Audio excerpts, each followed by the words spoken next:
Hey. Does that roll down? It's dark. Alright. You got your driver's license? Alright. The reason why I pulled you over is you didn't stop at the stop sign.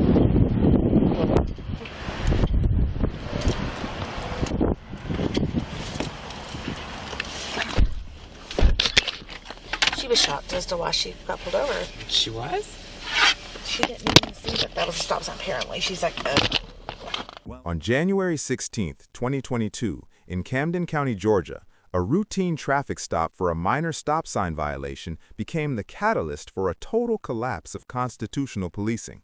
What began as a deputy's attempt to enforce the law ended with her being indicted on 6 criminal counts, including aggravated assault and making a false statement. hey, Dawn. Miss Dawn. Hey. You want to step out here for me? Because I want you to. Because I'm going to talk to you.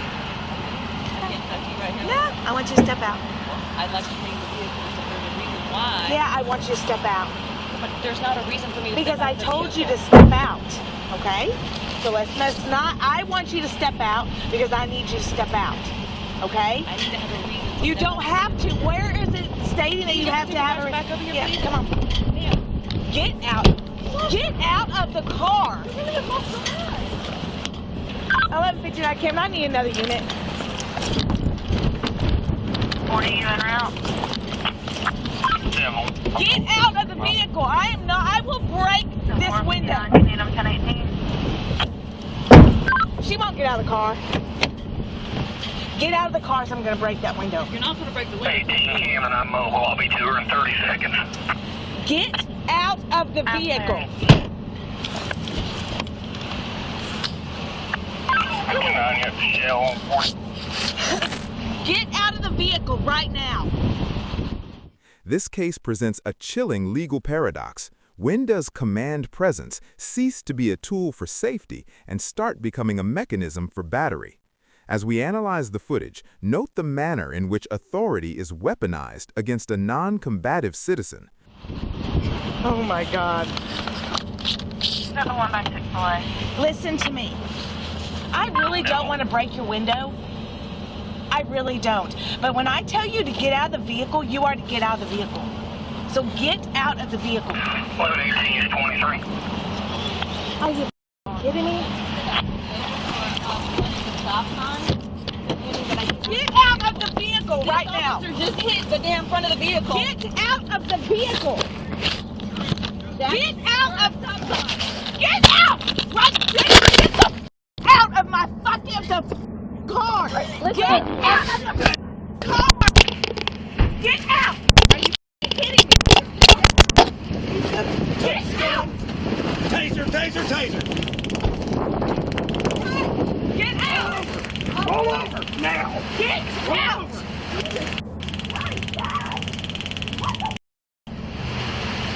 Dad! Put on stop! I got him and fell. Man. Oh my God! They're gone.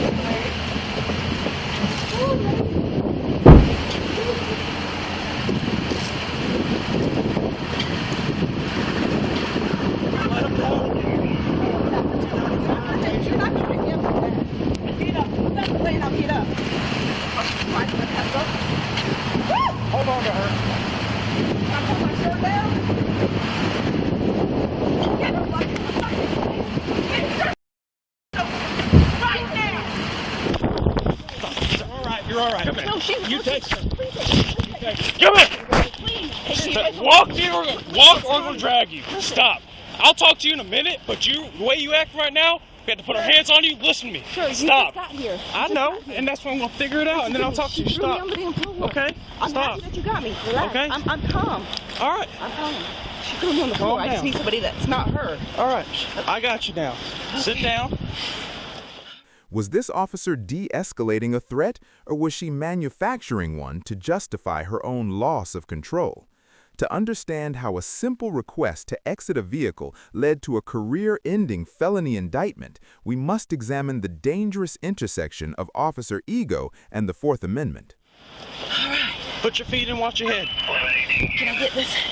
Watch your head. Can I get with this? Hold on. This is getting my arm off. I can't get my... 1095, Taser Point. Supervisor here. Already en route. This one's got me all... 418, y'all need a pause. Not yet. You hurt? I'm not sure yet. Are you anything hurt you? You want medical attention? My face hurts when it kind of hit the front of the vehicle?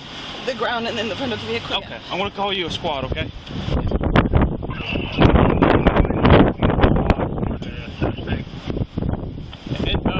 Pain in the face. Alright, you got an ambulance on the way for you, okay? You good? Yes. I was coming. I know. I don't know where that came from. Honestly, she would not get out of the car. You do what you got to do, okay? No, she was non-compliant. You did what you had to do to get in. I heard her when she was in cuffs. Okay. Was she still resisting you in cuffs? She kept saying for me to get away from her and stop. Yes, to me she was. Okay. Well, I mean, you can tase somebody in handcuffs if they're still resisting. I didn't tase her. I went hands on her. I kept saying, I don't want to break your window. But come on, I don't understand this. I don't want to break your window. I didn't break it. My camera's still hot. No, I could have. You don't have to say anything, okay? Wait till Todd gets here, all right? Talk to him, see what he says, all right? Observe the initial interaction. Legally, the stop for OCGA 40/6/72 is valid, establishing the deputy's initial jurisdiction. However, the legal significance of the encounter shifts the moment Newman discovers Faria's suspended license.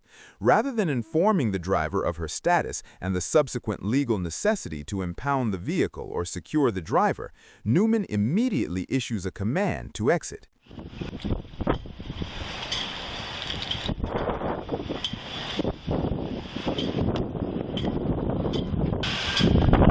Anything in the vehicle or anything, right? Okay.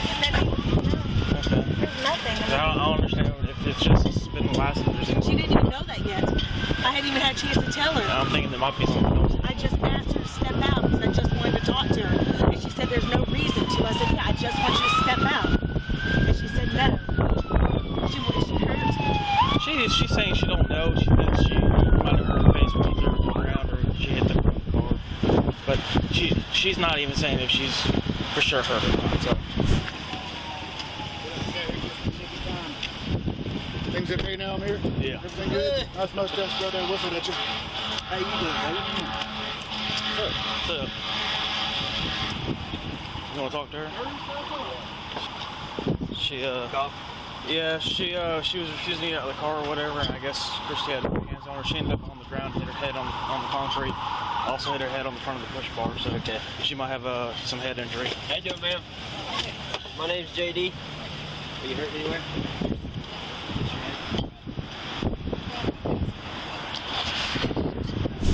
It must be my day. What happened? Huh? So I pulled her over for right at the stop sign. She rolls down the front window. She would only roll down the window just a little bit in the back, but I could see in there, and I had seen her front way, so I knew that there was only one person in it. I go up and said, "Hey, you got your driver's license?" And she handed me it. And I said, "Okay, the reason why I pulled you over," and because she didn't ask me, I said, "The reason why I pulled you over is that stop sign." She kind of looked at me. I said, "Yeah, usually it yields." She says, Technically, under the precedent set by Pennsylvania versus Mimms, an officer possesses the authority to order a driver out of a vehicle during a lawful stop without further justification.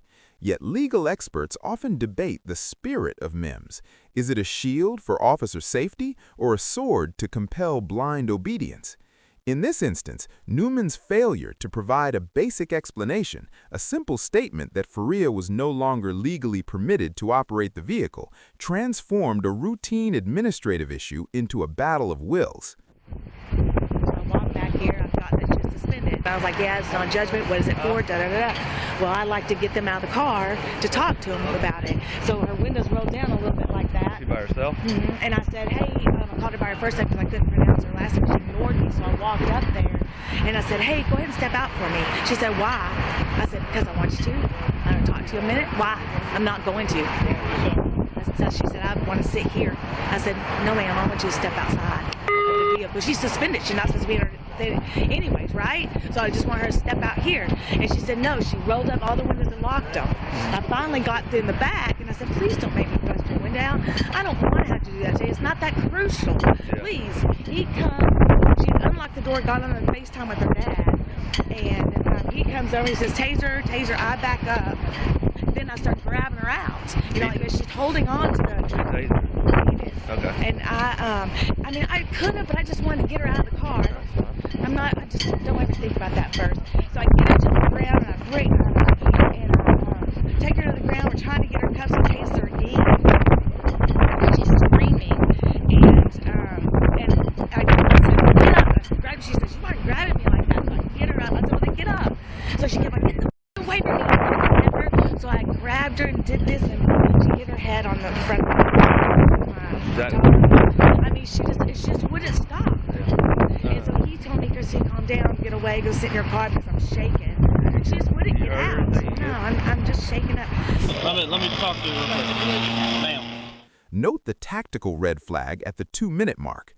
Newman abandons professional communication and resorts to a threat of property damage, stating she will break the window. This is a pivotal moment where command presence is replaced by emotional volatility. The civilian test reveals the disparity. Had a private citizen threatened to smash a window because their questions weren't answered to their satisfaction, it would be viewed as an attempted entry or assault. When backup arrives, the situation reaches a point of no return. Instead of utilizing the second officer to provide a cooling-off period or a fresh perspective, Newman uses the additional manpower to initiate a high-force extraction, escalating a passive resistance scenario into a violent physical altercation. Ma'am, so she ran your license, it came back suspended, all right? There's a no judgment suspension, so it's usually like child support. It's a bill of sale for a car that I sold in the Okay, so it's a bill of sale. It's usually nothing that we really care about that much. So she was asking you to get out of the vehicle, so you explained to you can't drive, and you refused to get out of the vehicle. So she was, instead of taking you to jail for suspended license, she was actually just going to give you a citation for wherever her original stop was and let you go. But then you refused to get out of the vehicle. All I wanted was for her to give me an information on why I need to get out of the vehicle. Because she doesn't owe you that explanation. When she stopped me, she originally said the reason I stopped you was because of the stop sign back there. And I said, okay. Oh. So that when we tell someone to get out of the car, we don't have to give them a reason right then and there. We don't want to tell you, oh, we're going to have you get out of the car because we see a gun right there. Or, hey. Separate you from the, and then obviously you reach out for the gun. It was not a hostile situation. Well, she doesn't know that. How is she supposed to know that? Or like saying, hey, you know, you got like several felony warrants for murder. I'm not going to tell you, hey, get out of the car, you got warrants for murder. To dismantle the legal components of this incident, we must look at the specific indictments handed down by the grand jury. The most striking is the charge of making a false statement under OCGA 16/10/20. Newman's official report claimed Faria jerked her arm in an attempt to resist arrest. However, the forensic clarity of the video evidence reveals no such movement, only a citizen being violently manipulated. This raises a fundamental question about systemic integrity. If the dashcam didn't exist, would this fabrication have become the official truth? Furthermore, the charge of aggravated assault under OCGA 16/5/21 stems from the repeated deployment of the taser on a subject already neutralized on the pavement. Under the Fourth Amendment, any use of force must be objectively reasonable, as established in the landmark case Graham versus Connor. When an officer utilizes a weapon to punish non-compliance rather than to secure a genuine threat, they transition from a protector of the peace to a perpetrator of battery. To understand why this is so severe, we must examine the 3 counts of violation of oath of office under OCGA 16-10-1. In Georgia, this charge acknowledges that the damage done isn't just physical, it is a breach of the sacred trust between the state and the governed. Legally, an officer's authority is conditional upon their adherence to the Constitution. When that oath is discarded to satisfy a personal impulse, the authority itself becomes illegitimate. The fallout of this incident serves as a grim reminder of how quickly the legal system can be weaponized through a culture of Testilying, where official reports are tailored to fit a narrative of resistance rather than the observed reality. Systemic failure occurs when an agency's internal culture allows an officer to believe that a body camera can be overwritten by a sworn statement. To understand the gravity of this systemic failure, we must consider the potential outcome if this footage had been lost or malfunctioned. A citizen would have been buried under felony charges, effectively silenced by the weight of a fraudulent report. This leads us to a critical legal issue regarding citizen survival during traffic stops. While it is tempting to demand a reason before complying with an order to exit, the roadside is not a courtroom.